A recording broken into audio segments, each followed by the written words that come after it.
Okay, so I think we're going to start and I'm going to record, and I know that people will join as we come along, but several people have let me know that they have class at 1 o'clock. I'm Mm. one of them. That's one of the perils uh, of meeting on Thursdays, but I'm so grateful to have Ron Thomas and David Dennis with us. And this interdisciplinary faculty roundtable is a chance for us to shine a light on, or signal boost the work that our colleagues are doing, and to think about social justice leadership, especially Black social justice leadership in various sectors, and for us to have a conversation about how we can teach this, what we can learn from it, and how things are evolving over time. So if it's all right, I'd like to ask Ron to introduce David, and then David to introduce Ron. Then we'll run through a slideshow and open it up for questions after that. Would that be all right? Sounds good. Perfect. Yeah. So I'd like to start by introducing David Dennis. David actually was introduced to me through email by someone who used to work in our chapel, who's a good friend of his. And he told me that here's a writer who I might be interested in, perhaps teach in my program. And that was 5 years ago. And so David and I met at my office. And the thing I really liked about him, obviously from looking at the stories and he had sent me, and in emails, he was a very talented writer, but also he fits our program. It's a general journalism program with a sports emphasis, and he writes politics and arts and culture, and he writes about race a lot, and he also writes about sports. So it seemed like a really easy fit.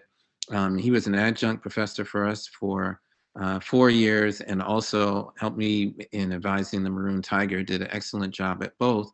So good that I asked this year that he become a visiting professor for journalism and leadership studies because he teaches courses in both. And also, David's written for Playboy and CNN Money and The Guardian, The Smoking Section, Undefeated, and just about 2 weeks ago, he was one of the two winners of the boy, American, come on, David, give me the name. I forgot. American Mosaic Journalism. Okay. Yeah. American Mosaic Journalism Award. So for his writings about underrepresented people. So he's been great for our program, great for our students. I'm glad to do this program with him.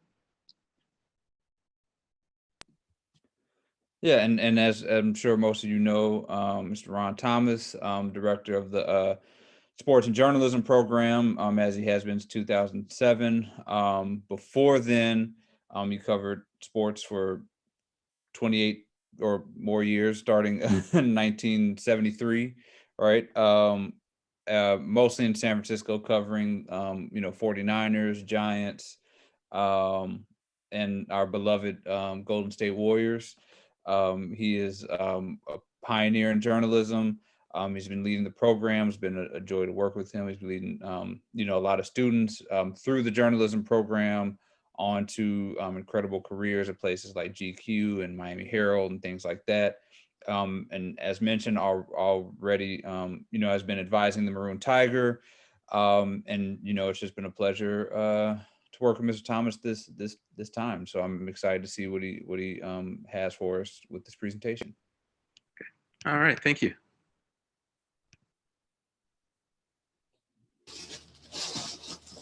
Great. So Ron, I'm willing to click through these at your pace. Let me know. Okay. All right. So what we're going to do is I'm going to give about a 15-minute PowerPoint presentation about the very frustrating lack of Black head football coaches, both on the pro and the college level. But I'm going to focus on the pros more. And I'm going to do that by taking you through some articles that I have written over the years and also some that were written recently by other media outlets about this problem. And then the second part of the presentation is just I'm going to identify about 5 or 6 particular pitfalls for Black coaches and talk about those. And that'll all be reflected in the PowerPoint. So I named it 43 Years of Futility because I've been writing about this for 43 years. You will see that the first article I ever wrote was about the lack of Black college head football coaches at predominantly white schools. I wrote that in 1978. So it's like mortifying to me that here we are 43 years later and we're still having the same discussion and some of the issues remain the same. So that's why I gave it this title. So I just want to start just to give you a backdrop here about why this is such a pressing issue. And then, so go to the next, please. The next slide. So it's not like Black head coaches are new to the NFL. In fact, the first, Fritz Pollard, was named exactly 100 years ago as a player coach with the Akron Pros. But it took 68 years to get to the second head Black coach, and that was Art Shell with the Oakland Raiders in 1989. And the struggle for more coaches has continued. I think one factor in this was that in 1933, Black players were banned from the NFL, and because of pressure from white players who felt that their jobs were being taken by Blacks. And they did not get back into pro football until 1946 when the Cleveland Browns came. So that's one reason I think there's been this lag in coaches. But anyway, at this point, there are 32 NFL coaches. Only 5 of them are not white. They include 3 Black coaches, Mike Tomlin at Pittsburgh, Brian Flores in Miami, and newly named David Culley in Houston. And then the other 2, Ron Rivera, who is Hispanic, he coaches the Washington football team, and Robert Saleh, who is the first Arab American coach. He's with the New York Jets, newly named, and his parents are from Lebanon. This year, there were 7 openings in the NFL for coaches. Only David Culley was the only Black coach who was hired. The colleges numbers are no better. They have, out of the FBS, which is the major college football teams that we hear about most of the time, out of 130 schools, there are only 12 Black head football coaches. And this year, there were 15 hires made. Only one of them went to a Black coach. That was Marshall University that hired him. I think his name is Chris Dunn. He was formerly the running backs coach at Alabama. In the smaller colleges, they're in a conference or in a division called the FCS. And in the FCS, there are many more Black coaches out of the 124 schools, but that's because HBCUs are in that category. So looking at PWIs in that category, now I couldn't go through the whole list, but I would say I looked at about 40 to 50 schools, PWIs, and I found 4 Black coaches. So roughly what we're dealing with is roughly 10% of the head coaches in college football and pro football are Black, compared to the fact that about 70% of NFL players are Black, and in the major college football, about 54% of the players are Black. So next, please. My exploration of this started in 1978 when I worked for the Chicago Daily News. And I wrote a series called Lonely at the Top. And I called it that because of 550 white colleges with football programs. The only one outside of HBCUs, the only one I could find with the Black coach was Ori Banks of West Virginia State. Next, please. And next, please. Okay, so here are some pretty well-known Black coaches at the time. And could you go to the next page, please? Okay, so the important thing about Ori Banks is that he was the only Black coach in 1978. Years later, I found out that actually that was true, but he was not a coach at a traditional PWI. In fact, West Virginia State was a historically Black college with an all-Black enrollment until Brown versus Board of Education. And it turned out that the white people in the area, they knew it was an excellent school, particularly the nursing program, and they had been longing to go to West Virginia State. So when Brown versus Board of Education integrated college institutions, it allowed white students to go to West Virginia State. And within 5 years, the college was 50% white in its student body. Now it's predominantly by a big margin white. However, it's maintained, always had a Black president, always had Black top administrators.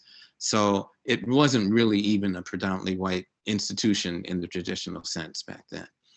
The next series I wrote was in 1980. 2 years later, now I was with the San Francisco Chronicle, and I wrote a series about lack of Black managers in baseball and Black head coaches in pro football and pro basketball. And I just want to point this out. This story, He Cracked the NFL, it's about the fact that Black college coaches should have gotten many NFL jobs based on the quality of college players they were turning out. For instance, I note here that between 1963 and my writing this story in 1980, Grambling produced about 150 pro players, Tennessee State about 60. And in the past 20 years, about 40% of the NFL's Black players came from Black colleges. So you've heard, I'm sure, of Eddie Robinson with Grambling, a great coach who turned out tons of pros and many, several Hall of Famers. Never got an offer really from the NFL. There's John Merritt at Tennessee State, never got an offer from the NFL. There are many more that we could name who clearly produce pro quality players, and therefore I would argue we're pro quality coaches. There's a mention in the story of a guy named Bob Ledbetter, who had coached at Norfolk State and was an excellent, and he was hired as a running backs coach in the NFL. Everywhere he went, the running attack went up to maybe the top 5, and I know at least once it was number 1 in the NFL, but he never got that shot. Next page, please. And I want to mention in particular about John Merritt. John Merritt, Tennessee State turned out great players. And I think Too Tall Jones was one of them. You may remember him.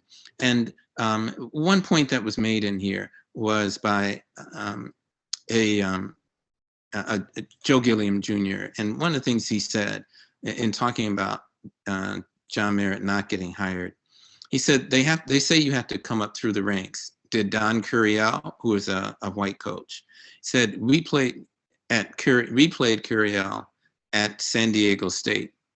We lost 13-8 and we tied 1. How much better a coach is Don Curiel than John Merritt? So to carry his point further, Don Curiel ended up being hired at several teams in the NFL. He had a distinguished 14-year career as an NFL coach. But John Merritt never got an offer. And yet clearly at the college level, they were equal quality coaches. So let's move to the next. Okay. In 1999, I wrote this series called Why So Few? And here I talked about the lack of black college and pro head coaches. And the beginning quote I used for this, and I tell my students almost never start a story with a quote unless it's tremendous. And this quote is, every time Black people get in the race, somebody moves the finish line. It's a track and field analogy, but it applies to what happens with Black coaches, because so often it's stated, you have to excel at this, or you needed to become an offensive coordinator, or you need to, now they talk about you have to be a quarterback's coach, or, they keep adding on as football has grown. Now the coaching staffs are enormous. And there are a lot of areas a lot of different areas of a team you can coach. But the point is that these different qualifications keep coming up, and every time we achieve one, it seems to change. You look at the 2 coaches on the left, Sherm Lewis and Ray Rhodes. They were coordinators for Mike Holmgren when the Green Bay Packers won the Super Bowl. This is just, in the 1990s. And so they are all longtime friends, and they agreed that if one got a head coaching job, he would bring the other two along as coordinators. So Holmgren, who was white, hired Sherm Lewis and Ray Rhodes. And up until then, if you track back to the Super Bowl winners, it was almost automatic that if you were a coordinator with the Super Bowl winning team, you got a head coaching job. But when it was Sherm Lewis and Ray Rhodes in that situation, all of a sudden that didn't apply, and they did not get a job the next year. Ray Rhodes eventually got a head coaching job and did quite well. Sherman Lewis never got a head coaching job. And that's what I mean when we say that the finish line keeps moving. Okay, next slide, please. Okay, and next one, please. Okay. And I took a different approach here. You saw a picture of Condoleezza Rice, who is the Stanford provost and a huge, huge football fan. And I also talked to a former player who went on to get a PhD in leadership. And I talked to those people because I wanted to get the perspective of people from sort of outside the sport. And one of the things that came up in doing this research was I took a look at the records of each of the 4 Black head coaches at the particular time.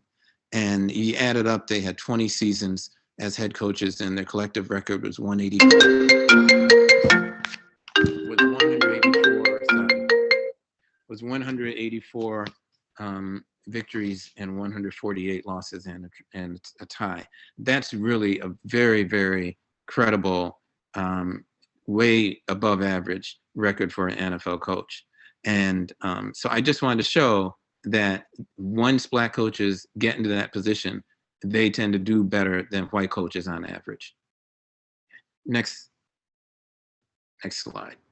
There have been some excellent stories that were done recently, and this one was by Global Sport Matters. Now, Global Sport Matters is part of a program, global sports program, that's relatively new at Arizona State University. It's headed by a guy named Ken Shropshire. Has been involved in these sports issues for decades. So it focused on Pep Hamilton, who you see pictured here. Pep was a young offensive coordinator whose name has come up, for several years as someone who's, right at the cusp of becoming a head coach. And they started with him because he had his last season. This past season was exceptional.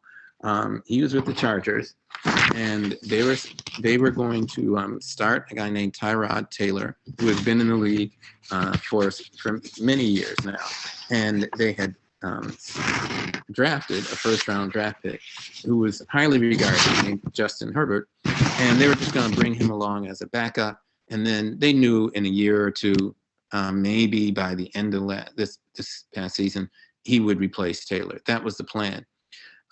Taylor, by a fluke, got a punctured lung, could not play at the beginning. And so they had to start Herbert right from the start.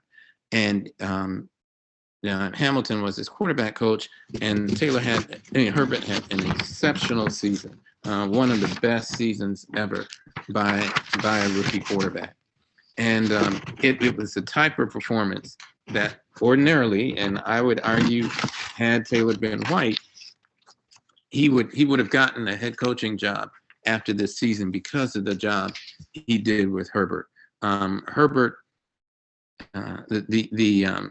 Taylor was hurt after the first game, and Herbert started the remaining 15.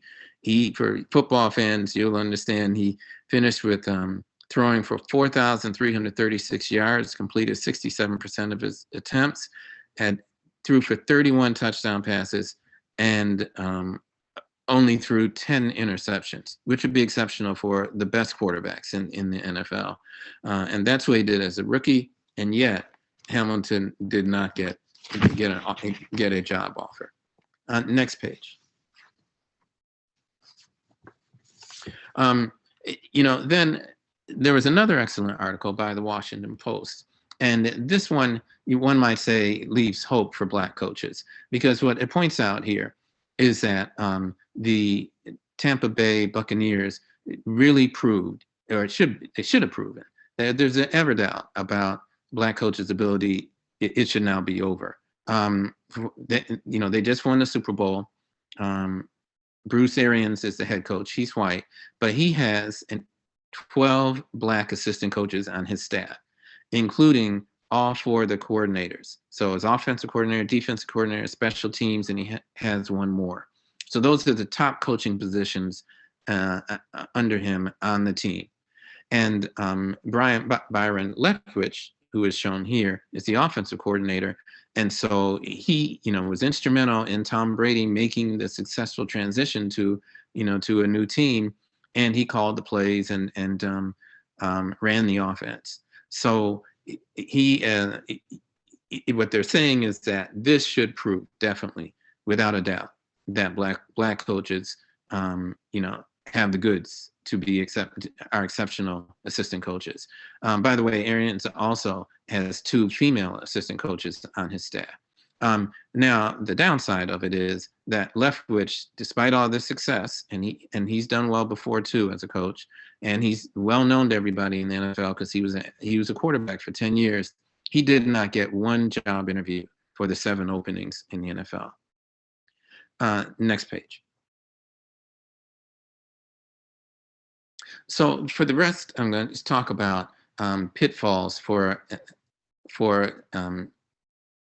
pitfalls that befall Black coaches who are aspiring to be head coaches either at the pro level or the college level, particularly the top college level. So another question, could Black coaches' leadership skills still be questioned? Well, even before Tampa Bay's success this year, in the 2007 Super Bowl, the 2 opponents were Indianapolis and Chicago. And you, I'm sure, well remember that the 2 head coaches were Tony Dungy and Lovie Smith. And so Dungy won that Super Bowl. And people thought, oh, this is gonna be the groundbreaker. This is gonna, open it up for Black coaches, because here's no doubt, this ends all questions about whether we're capable of taking a team to the top. But as you saw with the statistics, that has not happened. But this should have ended that conversation. All right, next slide, please. Then we get another pitfall, the whispered rumor he doesn't interview well. This you see pictured here is Eric Bieniemy. Eric Bieniemy is the offensive coordinator for the Chiefs. He was last year when they won the Super Bowl, and he was this year when they lost the Super Bowl. But they got there, and he's been praised highly. What's one thing said about him? Well, he doesn't call all the offensive plays because the head coach Andy Reid calls most of them, and yet he's been praised highly by Reid. He's been praised highly by the star quarterback Patrick Mahomes,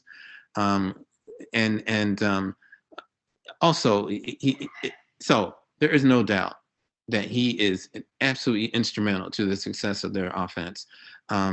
He has been passed over for several years. This year, he had 6 job interviews and did not get a head coaching job.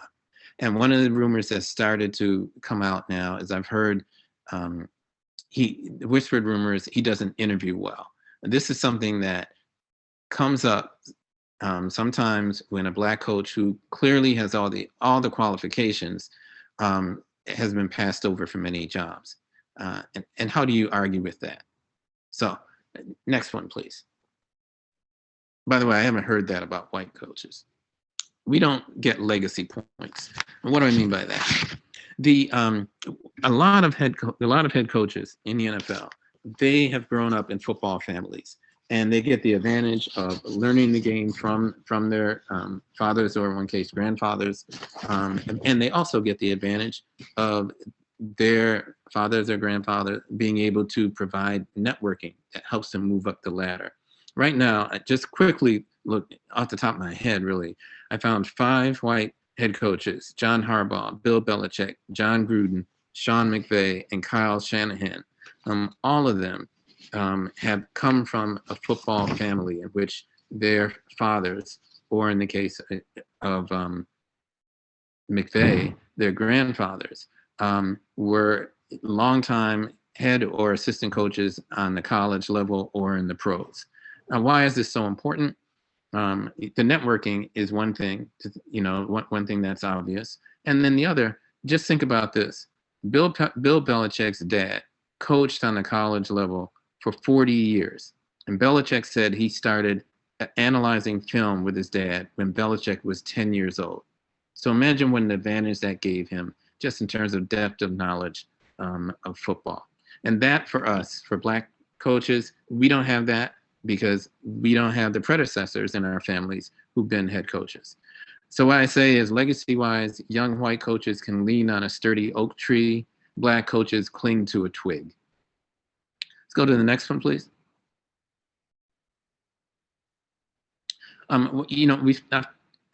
There's a lot of focus now on NFL coaching hirings and the fact that Blacks have been passed over. And this comes up sometimes also when major college jobs are also open.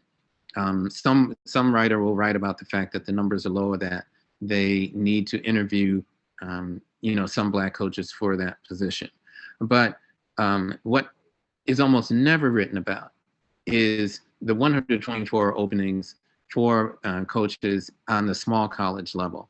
So I mentioned maybe 30 or 40 of those are with Black colleges, but the others are with predominantly white colleges. And there's almost no pressure at all.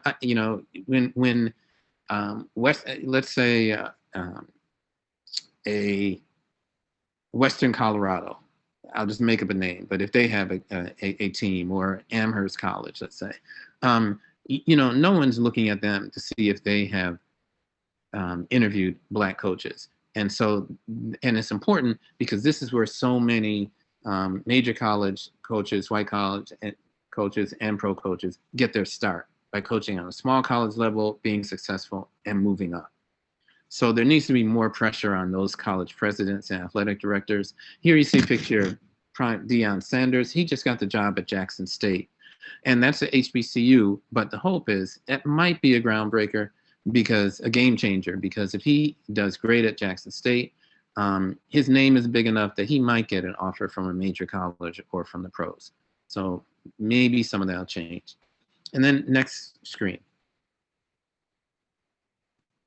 Another problem for Blacks is that, because we're so relegated to the HBCUs, obviously we have successful coaches, but those successful coaches are almost totally ignored when it comes to PWIs seeking coaches to interview for their openings. I have here a picture of Rich Freeman, the Morehouse coach. Rich has been here since I've been here in 2007, and he's had several years that I think had he been white, would have garnered attention from PWIs. In 2010, he led Morehouse to an 8-3 record and to our first appearance in the NCAA playoffs. In 2018, his Tigers were 6-0, had a tremendous triple overtime victory over Tuskegee, and were the last undefeated HBCU in the nation. But in 14 years, and I talked to him about this, in 14 years, Rich has not gotten one call from a predominantly white institution. Not one. HBCUs, yes. PWIs, never. And the next one, please. And this is the last slide. And again, I want to go back to this concept of moving the finish line, or in football, moving the goalposts. The only Black coach who was named to an NFL position was a man on the left, David Culley, who's been a coach in the NFL for close to 30 years. He was the passing coordinator for the Baltimore Ravens. They've got this great young quarterback named Lamar Jackson. So that does give him the qualifications, I feel, to be a head coach. But the odd thing about it was that he's 65 years old and he's getting his first head coaching job. And he was hired by the Houston Texans. So why, usually you hire someone, you hope they're successful and they become the face of the franchise for a decade or more, like a Bill Walsh or a Belichick. Then why would you hire a 65-year-old head coach? And the Texas papers and websites that follow the Texans have been writing recently that he may have been hired to groom the white coach or quarterback on the right, Josh McCown, to replace him in a few years. McCown was a star at University of Texas. He's played 19 years in the NFL as a quarterback, mostly as a backup. Houston just signed him in November as their third quarterback. And the rumors in the papers, it's been printed that the Texans may offer him a coaching job. Pep Hamilton, who we talked about earlier, with the great job he did with the Chargers last year, is their quarterback's coach. But there's already talk that what's going to happen is Culley's going to coach for a few years, and whether he does well or not, he's doing that to groom McCown to replace him. That would be just another tragic example of how Black coaches have been messed over the years in college and professional football. Thanks very much. And I welcome any questions you have.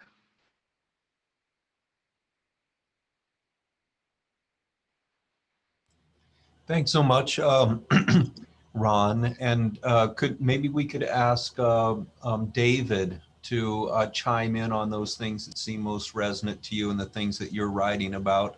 And then we can open up the floor to our colleagues who are joining. Yeah, I don't want to. I want to, be brief so we can. I'm interested in the questions you all have, and especially, I'm sure there's a lot of questions for Ron's, brilliant, thorough PowerPoint. But what I've been thinking about is sort of the future of sports in general, and what that looks like. And I'm have a little bit of hope in terms of that. Like I've been thinking a lot about the movement, that has been credited a lot to Colin Kaepernick, but there are obviously people before him, Mahmoud Abdul-Rauf and Craig Hodges, people like that who have led these sort of protests. But thinking about what 10 years in the future of sports is going to look like, and I do have hope that there may be a power shift in which we see some of these coaches get some of these jobs. We've seen also already in the Houston Rockets there was a some sort of movement to make sure that they have a Black coach this year by some of the star players. But I think, there are some power players in the mix. There is obviously LeBron James, who will, I imagine, not be playing basketball in 10 years, but who knows, but at the rate that he's going. And his ideas about ownership, he was talking about purchasing the Atlanta Dream, especially when they were in the mix with protesting against Kelly Loeffler, who I have to mention the WNBA has been on the front line with most of their social justice things that are happening. They could be credited a lot with Raphael Warnock getting a Senate seat over Loeffler. They've been leading the charge in terms of kneeling for anthems. They've been doing a lot of things that have gone under the radar. But we're also looking at ownership from younger players. Last night, was obviously a big discussion about, or a lot of eyes on, Naomi Osaka and Serena Williams playing against each other in the Australian Open. But what's also notable about the two of them is they each own soccer teams, American soccer teams. So they were, and Naomi Osaka's, in her early 20s, and she's already owning teams. So there are some shifts in ownership and representation. The NBA, as we know, has been more likely to sort of bow to what the players want, because for a couple reasons. Obviously, most of their players are Black. All the stars pretty much are Black for the most part, and their viewership is Black. The NBA is the only sport that has majority Black players and majority Black ownership. The NFL is in a weird spot because they're the only sport that has majority Black players and majority white viewership. So that's interesting.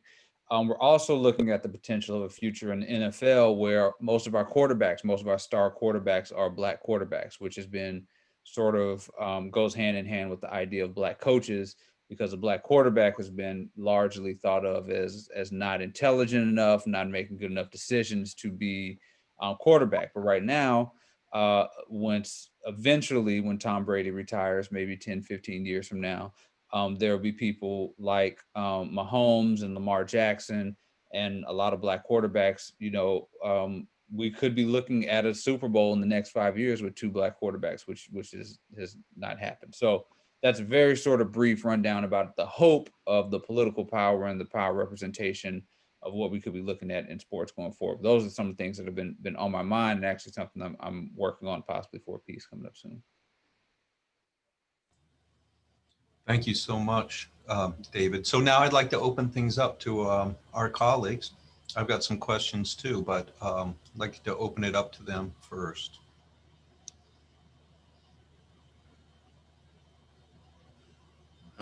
Thanks, Ron and David. I wanted to ask a question of Ron real quick, just about the Rooney Rule and whether it's basically useless right now. I mean, is it something that you see that has helped made some of the little bit of progress that's been made? What are your thoughts on that? Well, the Rooney Rule was put in to require that teams would interview at least some black candidates for a head coaching job, and it's been expanded now to some other. I think also general managers are in that mix now, and so the Falcons hired a black general manager. But the problem with the Rooney Rule, I think it was more effective when it first came in, which is probably about 25 years ago. But the problem with it is that teams have learned how to get around it. So, perfect example, Jacksonville Jaguars. Their owner, who's relatively new, he made it well known that he wanted to hire Urban Meyer, the former great college coach, as his head coach. And everybody knew it, and Meyer's white. But still, to conform with the Rooney Rule, he interviewed 3 black coaches, one of whom was Eric Bieniemy from the Kansas City Chiefs. But everybody knew he wasn't going to hire them. So it's had some effect, I think. And also there is a benefit for black coaches in getting interview experience. But also a lot of owners manipulate it and know who they want to hire, know they want to hire a white person, and they just are going through the motions when they interview some black candidates. Yeah, I think Okay, thanks, Ron. I'm sorry, go ahead, David. Oh yeah, sorry. Yeah, if you've watched, one of the slides that was interesting was the idea of interviewing well. If you watch recently the videos, there's the new Eagles head coach, and I think the Lions head coach just did press conferences where they blabbered on, like I think one of them was talking about how they were going to bite their opponents and claw at their opponents, and another one was talking about just a bunch of word vomit, and it brought up again the idea that it's really not that interviewing well is just a dog whistle for the idea that black coaches are not intelligent enough, because obviously these white coaches are they're not interviewing as well as people like to pretend they are. I want to bring up one more thing about that. I've been at some conferences with Denny Green, who was a former coach of the Minnesota Vikings and was a great coach, and also Jim Caldwell, who actually was in the running for this Houston, Texas job before David Culley got it. Those guys are CEOs who and their business happens to be football.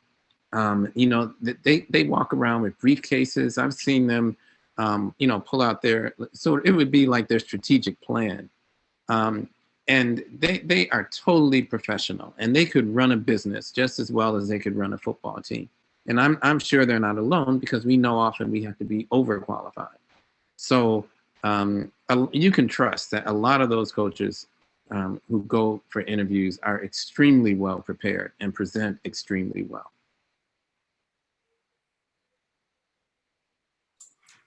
Thanks. Yeah, I can't help but, just seeing that same pattern, Ron. I think about the Super Bowl between Chicago and Tampa Bay, and how Lovie Smith, I want to say within 2 years of going to the Super Bowl, he was fired, wasn't he? I mean, was it 2 years? I know, and I'm pretty sure he was fired with a winning record. I think you're right. I think he may have been 10-6. Somebody mentioned that to me a couple of days ago. Yeah. So I mean, that double standard is definitely there. The same thing happened with Caldwell. I think he was fired with a winning record, and then they hired a guy from the Patriots. Patricia was his name, and disaster. He's horrible, Matt Patricia. Yeah. Right.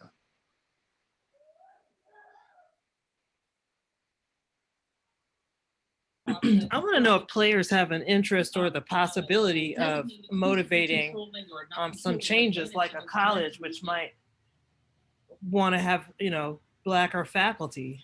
I mean, have we seen teams rally to make sure that some of the leadership is Black? Work. Where is the planning? Where's the preparation? Well, I know that there's been some discussion about. I know that, for instance, the Rockets this offseason, they were looking for coaches, and there were rumblings that James Harden and Westbrook, while he was there, were really petitioning for a Black head coach. There were some interesting dynamics. Obviously, James Harden's not there anymore, and sort of the power superstars are not in the Rockets as they were before. But there was some discussion about even Harden one of the reasons he wanted to leave was because of the owner being a Trump supporter. So on the other hand, with the Nets, Kevin Durant basically had his choice of a coach, and he chose Steve Nash, who doesn't have any coaching experience and is obviously white. But there is some belief that, especially in the NBA, that players can start making these more moves towards his coaching decisions. You also see that pressure coming in Houston. Deshaun Watson is a great young quarterback, and he signed maybe last year a huge contract with Houston, but now he's really been pressing them and letting people know that he really wants to leave. And one of the reasons is he got an assurance from the ownership that he would have input, not final say, but some input in their hiring of a new general manager and head coach. Well, they hired a general manager and didn't ask him at all. And it infuriated him. And even though they ended up hiring a Black head coach, and this David Culley, he still is very upset with the organization. And there are rumors flying now about who's he going to be traded to. So here's a case of a Black player who tried to have influence on his organization, and they basically lied to him. And so now he's trying to force his way out of that team. One thing I feel is one of the questions that has arisen from all of this is are the owners really committed to diversity? And it's called, some people refer to it as the hearts and mind question. I don't think they are. And I think this will only really begin to change in a significant way if we can get some Black owners of football teams. And football teams are so expensive to buy and maintain that chances of that are pretty slim. We might get one here and there if Michael Jordan wants to buy a football team or something, or he and Magic want to get together. But I think it's going to be, chances are slim that we're ever going to have a significant number of Black owners in the NFL. So I don't think this problem is going to change. Apropos that question of change, your first slide referred to futility. I'm thinking back to Colin Kaepernick not long ago, and his stand, and he seems so isolated. When I think about, token gestures that I see in the NFL,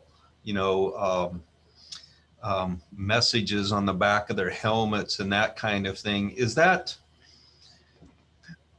has the environment changed? How do we assess what's happened since Kaepernick was fired?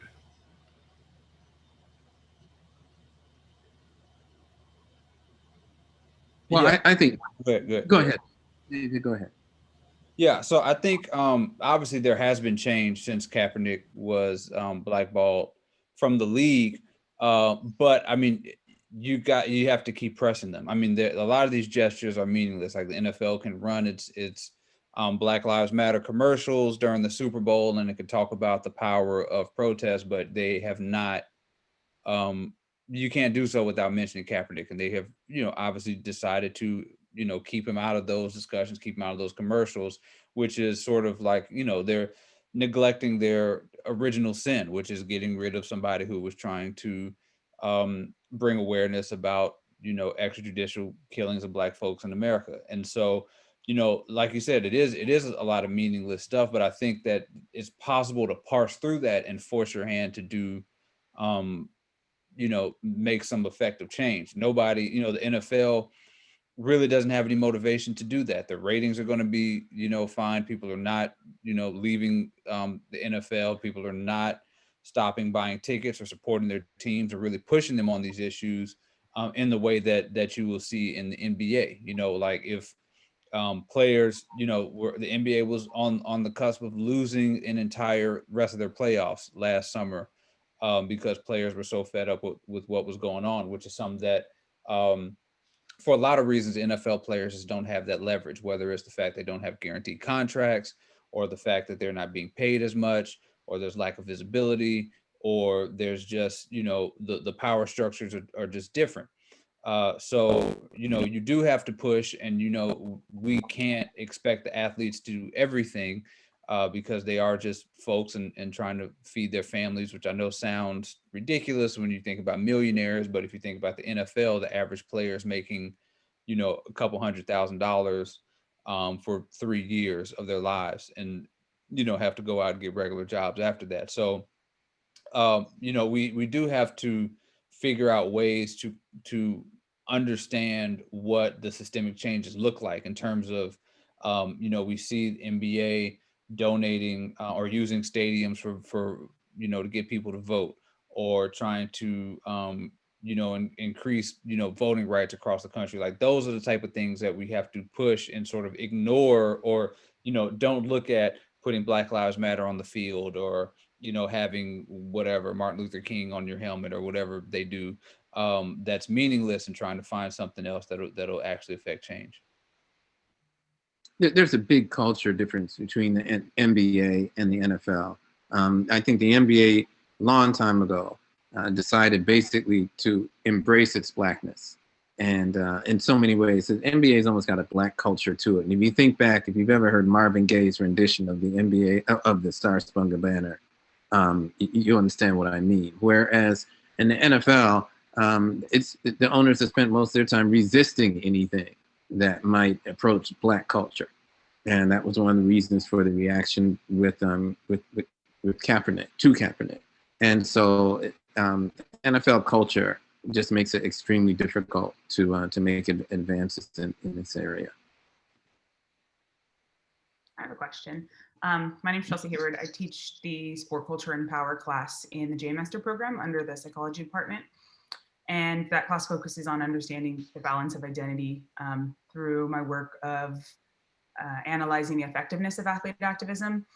And so with that caveat to your point, David, around systemic change, a lot of my lens view around what's most effective is how able they're best to impact systemic change. So taking the Black coaching perspective, I'm curious from your guys' research, what you see as the path forward, whether it's most effective from top down, meaning rules and regulations that ownership implements, or bottom up with players advocating, to Dr. Jones's question earlier, or if it's something entirely altogether. I know that there's a group called Management MLT that's focusing on a Black Equity at Work program in the corporate spaces, and if it's something like that where teams have to get certified and meet certain quotas, I don't know, just a lot of ideas, but I'm curious what your guys' opinions are there. Where we go from here, or how we reverse these trends. Well, I'm going to answer your question, but first of all, I just want to preface everything by just thanking my assistant, Devin Emery, for helping put together the PowerPoint. It would not have been done without him, and I want to recognize him in this. To answer your question, I think one problem with the NFL is that Roger Goodell works for the owners, and they pay him $40 million a year. So he is not going to overly pressure them to do anything, and he doesn't have the power to do it. So looking toward the league to force the owners to change things, it's not going to happen, because the owners have more power than the quote unquote league or league office. I think you do see some obviously players trying to exert some pressure and some force. Also, one of the interesting things that happened recently is that there was a white coach who has sort of a background of racism from college ball, and the Jacksonville tried to hire him as their conditioning coach. And there was this immediate reaction against it. And so this organization called the Fritz Pollard Alliance, which is formed to try to encourage the hiring of Black coaches, they just came out and said, this is unacceptable. This guy, you got to get rid of this guy. And they let him go in like 2 or 3 days. So I think you may see that if we get more outside forces like a Fritz Pollard Alliance that can cause some really bad publicity for the NFL, that might be another way to pressure the league. So that I have some hope for that, perhaps. Yeah, I mean the whole NFL system thing is really tough for me to think about because I'm not a real reform person. I'm more of like a dismantle person. So a lot of the stuff that happens in the NFL in terms of bringing more coaches, more Black coaches, and things like that is more in the reform space, which sort of goes against a lot of the stuff that I think about in terms of active work. But you got to sort of meet the people where they are, right? And so the people want Black coaches and more Black representation, even though the entire NFL system is anti-Black in itself, right? So so it's difficult. So I think that the approach is a holistic. I don't know if it's top to bottom or bottom up. I think that players can do resistance, but I think fans can, not show up, or fans can, not buy, the merch, or, make it, not so, not so predatory for owners to be able to own a team and then move the team just so they can get the money from a stadium, doing things like that make it, that sort of put everybody's feet to the fire so that you can have more representation. I, sort of would like to see a situation where at least half the owners are Black, because, one Black owner is not going to, like Jay-Z wanting to own a team, is not going to do anything. He's one voice out of 32. So, yeah, so it is, I'm not sure if I'm answering your question off, because it is sort of a difficult thing for me to conceptualize when we're inserting Black folks into a structure that is ultimately, not for our well-being in the long run. No, thank you. I think that answered it. What I guess I gathered from you guys is that it's a sequenced approach in terms of step 1, step 2, step 3, but also within each step you're addressing or you're attacking these problems from various perspectives at the same time to then push forward to the next step. Yeah, I think so. We're searching for answers just like you are.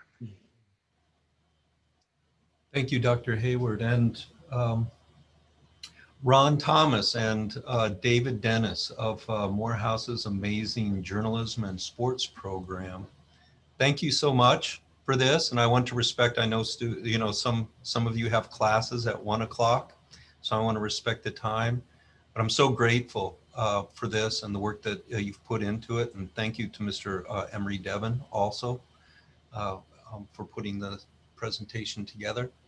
But thanks for all you do for us, David and Ron, and thanks so much for this presentation today. Thank you. You're welcome. I enjoyed putting it together. Thank you, guys. Thanks so much.